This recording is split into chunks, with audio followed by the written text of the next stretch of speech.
Hello అండి, అందరు బాగున్నారా? మెస్సీని గోట్ చేసింది టాలెంట్ కాదు. ఒకరికి ప్రతిభ ఎక్కువ, మరొకరికి క్రమశిక్షణ ఎక్కువ. ప్రతిభ చప్పట్లు తెస్తుంది, క్రమశిక్షణ చరిత్ర సృష్టిస్తుంది. ఈ రోజు ఒక ఆటగాడి కథ, మన జీవిత పాఠం. మరొక బుర్ర కథతో మీ అందరికీ స్వాగతం. 2022 ప్రపంచం మొత్తం ఒకే పేరు అరుస్తోంది.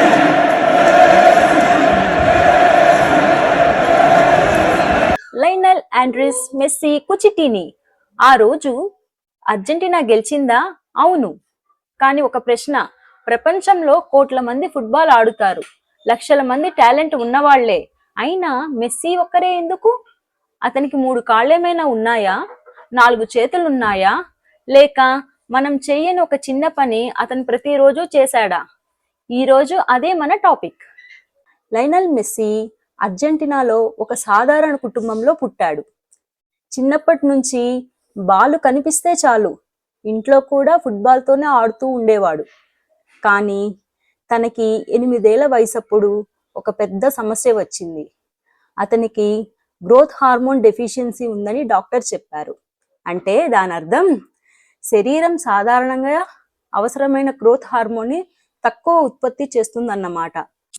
మనమైతే చిన్న జలుబు వచ్చినా జిమ్ క్యాన్సిల్, వాన పడినా వాకింగ్ క్యాన్సిల్, కరెంటు పోయినా డైట్ క్యాన్సిల్.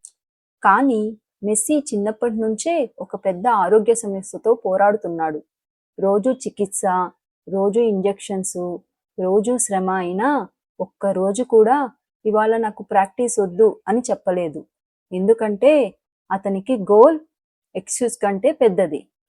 మనలో చాలా మంది ప్రాబ్లం వచ్చిందంటే గోలే మార్చేస్తాం. ఛాంపియన్స్ మాత్రం ప్రాబ్లం వచ్చినా ప్రాసెస్ మార్చరు. అదే తేడా. అందుకే మెస్సీ ఛాంపియన్ అయ్యాడు. బార్సిలోనా అకాడమీ మెస్సీకి అవకాశం ఇచ్చింది. కానీ అవకాశం ఇవ్వడం ఒకటి, దాన్ని నిలబెట్టుకోవడం మరొకటి. మెస్సీ గురించి కోచెస్ ఒక విషయం చెప్పేవాళ్ళు. ప్రాక్టీస్ అయిపోయినాక కూడా అతను బాల్తోనే ఉండేవాడట. ట్రైనింగ్ ఉన్న రోజు మాత్రమే కాదు, ట్రైనింగ్ లేని రోజు కూడా ట్రైనింగ్ మైండ్ సెట్ తోటే ఉండేవాడట. అతను ప్రతి మ్యాచ్ ని ఎగ్జామ్ లా తీసుకోలేదు, కానీ ప్రతి ప్రాక్టీస్ ని ఫైనల్ లా తీసుకున్నాడు. అదే తేడా. మన పరిస్థితి, మొదటి రోజు జిమ్ సెల్ఫీ, రెండో రోజు ప్రోటీన్ బాటిల్ ఫోటో, మూడో రోజు షూస్ ఫోటో, నాలుగో రోజు మోటివేషనల్ కోట్, ఐదో రోజు జిమ్ మెంబర్షిప్ కార్డ్ మాత్రమే యాక్టివ్, వర్కౌట్ మాత్రం ఆఫ్లైన్. మెస్సీ గురించి ఇంకో గొప్ప విషయం ఏమిటంటే, ఎంత పెద్ద సూపర్ స్టార్ అయినా అతని కుటుంబం అతని జీవితంలో ముఖ్యమైన భాగం. కాంట్రవర్సీస్ కంటే కన్సిస్టెన్సీ ఎక్కువ, షో ఆఫ్ కంటే సింప్లిసిటీ ఎక్కువ. కొంతమంది ఇన్స్టాగ్రామ్ ఫాలోవర్స్ పెంచుకోవడానికే జీవిస్తుంటారు, కానీ మెస్సీ పెర్ఫార్మెన్స్ పెంచుకునేదానికే జీవించాడు. అందుకే ఫాలోవర్స్ వాళ్ళంతట వాళ్ళే పెరిగారు. ఇప్పుడు ఒక చిన్న సైన్స్ అథ్లెట్ ని ఛాంపియన్ చేసింది. జిమ్లో గడిపిన గంటలు మాత్రమే కాదు, recovery, sleep, balanced diet, hydration, వీటన్నిటి కలయిక. మన బాడీ బైక్ లాంటిది, పెట్రోల్ లేకపోతే ఎంత కిక్ కొట్టినా స్టార్ట్ కాదు.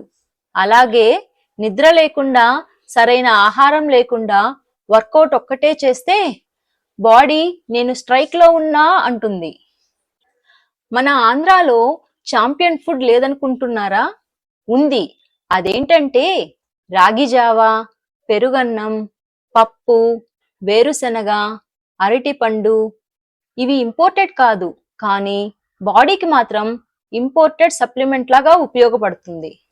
అమ్మ పెట్టిన భోజనం కొన్నిసార్లు న్యూట్రిషనిస్ట్ ప్లాన్ కంటే గొప్పగా ఉంటుంది.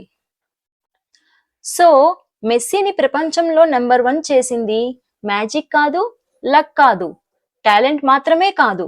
రోజు ఎవరు చూడని సమయంలో చేసిన చిన్న చిన్న పనులు, ఒక ప్రాక్టీస్, ఒక మంచి నిద్ర, ఒక మంచి భోజనం, ఒక ఫ్యామిలీ మూమెంట్, ఒక డిసిప్లైన్, రోజు రోజు రోజు అదే లెజెండ్ గా తయారు చేస్తుంది.